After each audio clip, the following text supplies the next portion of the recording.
क्या तुमने सोचा पौधे को पानी दें तो बढ़ता है, ना दें तो मुरझा जाता।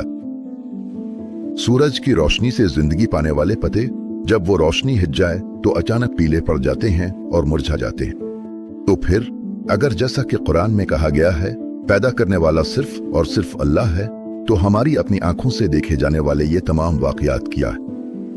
पानी, सूरज, मिट्टी, हुआ, या इन सब का कोई भी असर नहीं है?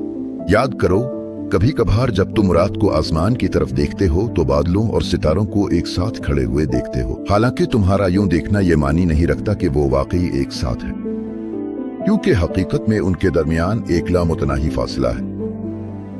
इसी तरह सबब और नतीजे का एक साथ नजर आना इस बात की दलील नहीं कि असबाब का कोई असर है, क्योंकि असबाब दरअसल अल्लाह ताला की हैरत अंगेज हन्नाई के सामने एक बारीक पर्दा है। असल फनकार तो वो है जो उन्हीं असबाब के जरिए काम करवाता है, यानी साने जुल जलाल। लेकिन तुम जानते हो कि जो हकीकत को नहीं देख सकता वो जाहिर पर अटक जाता है, और जो हकीकत को नहीं पहचानता वो वहमो ख्याल में भटक जाता है। जरा सोचो कि नन्हे से बीज अपनी पुश्त पर पहाड़ों जैसे बड़े दरख्त उठाए हुए हैं। रेशमी नर्म जोड़े देव हैकल चट्टानों को चीर कर गुजर जाती हैं।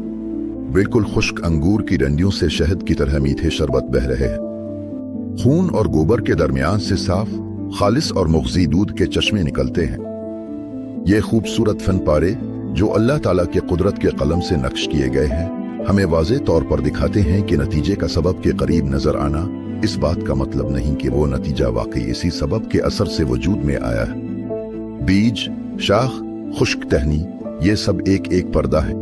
ये सब एक एक वसीला है जो अदम से वजूद में लाता है, और जिसे चाहे हिकमत के साथ मुकद्दर करता है वो सिर्फ और सिर्फ अल्लाह ही है।